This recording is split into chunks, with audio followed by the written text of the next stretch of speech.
आप सभी को नमस्कार। मैं एमसी हरवार हूं और आप देख रहे हैं यूट्यूब चैनल पर इंडियन कॉन्स्टिट्यूशन। आज हम भारतीय न्याय संहिता की धारा 6 से लेकर धारा 10 तक बात करेंगे। भारतीय न्याय संहिता 2023 का उद्देश्य भारत में एक नवीन, समावेशी और न्याय संगत विधिक प्रणाली की स्थापना करना है, जो कि वर्तमान समय की सामाजिक, आर्थिक और तकनीकी आवश्यकताओं के अनुरूप हो। इस संहिता का प्रमुख उद्देश्य अपराधों की परिभाषा, उनके लिए दंड का निर्धारण और अपराधियों को सुधारने के लिए उपाय सुनिश्चित करना है। यह कानून नागरिकों के अधिकारों की रक्षा, समाज में अनुशासन बनाए रखने और न्यायपालिका को प्रगतिशील दृष्टिकोण प्रदान करने के लिए तैयार किया गया है।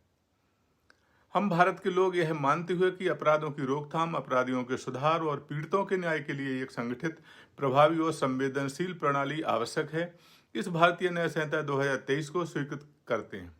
यह संहिता भारत की बहुलतावादी संस्कृति का सम्मान करते हुए न्याय, समानता और स्वतंत्रता के सिद्धांतों को बल प्रदान करती है।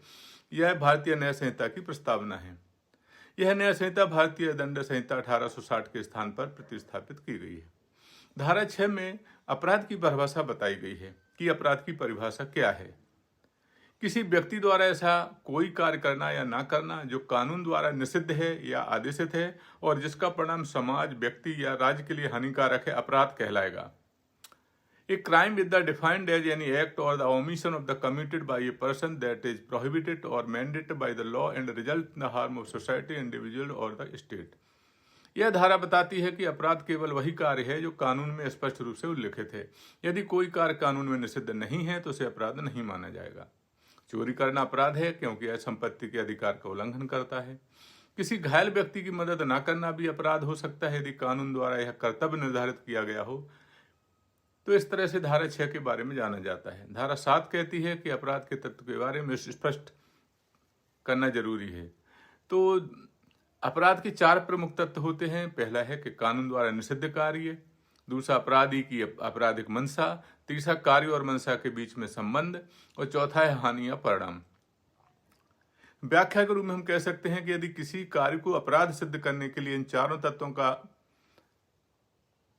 यदि पाए जाते हैं तो वो अपराध सिद्ध माना जाएगा। जैसे यदि कोई व्यक्ति जानबूझकर दूसरे व्यक्ति को चोट पहुंचाने के लिए हथियार का उपयोग करता है तो यह अपराध है, क्योंकि इसमें सभी 4 तत्व मौजूद हैं।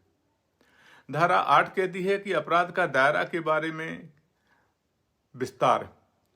अपराध से क्या सामाजिक प्रभाव पड़ेंगे, इस संबंध धारा 8 का उल्लेख है। किसी अपराध के लिए उत्तरदायित्व तय करते समय यह देखा जाएगा कि अपराधी का कार्य व्यक्तिगत, सामाजिक या राष्ट्रीय स्तर पर क्या प्रभाव डालता है। The scope of the crime include determining the offender's responsibility based on the impact of the their act at an individual, social और नेशनल लेवल।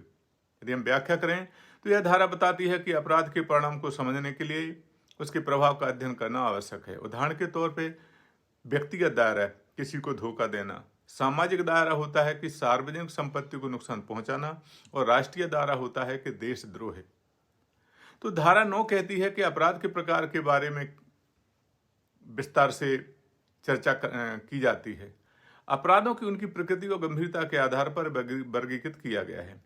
संज्ञेय और असंज्ञेय अपराध भी हो सकते हैं, जमानती और गैर जमानती अपराध भी हो सकते हैं, सामान्य और संगठित अपराध भी हो सकते हैं।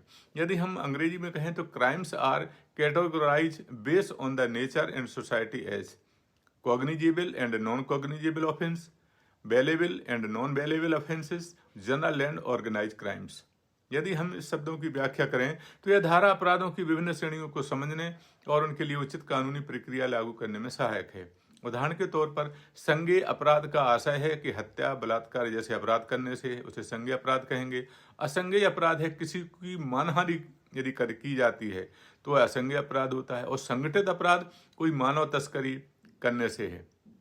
तो इस तरह भारतीय न्याय संहिता में धारा 9 का है व्याख्या की गई। धारा 10 कहती है कि दंड का उद्देश्य केवल अपराधी को दंडित करना नहीं है, बल्कि उसे सुधारना, समाज को सुरक्षित करना और पीड़ित को न्याय दिलाना भी है। The purpose of the punishment is not only to penalize the offenders but also to reform them, ensure societal safety and provide justice to the victims। यदि हम इसकी व्याख्या करें तो यह धारा स्पष्ट करती है कि दंड का उद्देश्य न केवल अपराधी को सजा देना है, बल्कि सुनिश्चित करना भी है कि वह समाज के लिए फिर से उपयोगी बन सके। उदाहरण से हम समझ सकते हैं कि किसी व्यक्ति को जुर्माना लगाना ताकि वह आर्थिक नुकसान का महत्व समझ सके, जेल में सुधारात्मक प्रशिक्षण देना।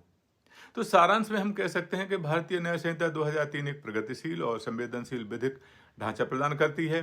धारा 6 से धारा 10 में अपराध की परिभाषा, उसके तत्व, उसका दायरा, उसके प्रकार और दंड के सिद्धांतों को विस्तार से बताया गया है। इस संहिता का उद्देश्य अपराधों की रोकथाम के साथ साथ अपराधियों के सुधार और पीड़ितों को न्याय दिलाने का है। मुख्य बिंदु हम कह सकते हैं कि अपराध का स्पष्ट निर्धारण, वर्गीकरण, समाज और व्यक्ति पर अपराधों के प्रभाव, दंड को सुधारात्मक और न्यायोचित ठहराना इस संहिता का उद्देश्य है। तो साथ ही थी भारतीय न्याय संहिता की धारा 6 से धारा 10 तक की जानकारी। क्या जानकारी आपके लिए उपयोगी लगी है? कृपया जानकारी को सब्सक्राइब करें ताकि आपको और भी ऐसी महत्वपूर्ण जानकारी मिलती रहे। शेयर करें ताकि और लोग भी इस जानकारी के बारे में जान सकें। हमें कमेंट करके भी बताएं कि इस भारतीय न्याय संहिता की इन धाराओं के बारे में आपकी क्या राय है। जल्दी हम एक नई जानकारी के साथ आपके समक्ष पुनः उपस्थित होंगे। एक बार आपको बहुत बहुत धन्यवाद। नमस्कार।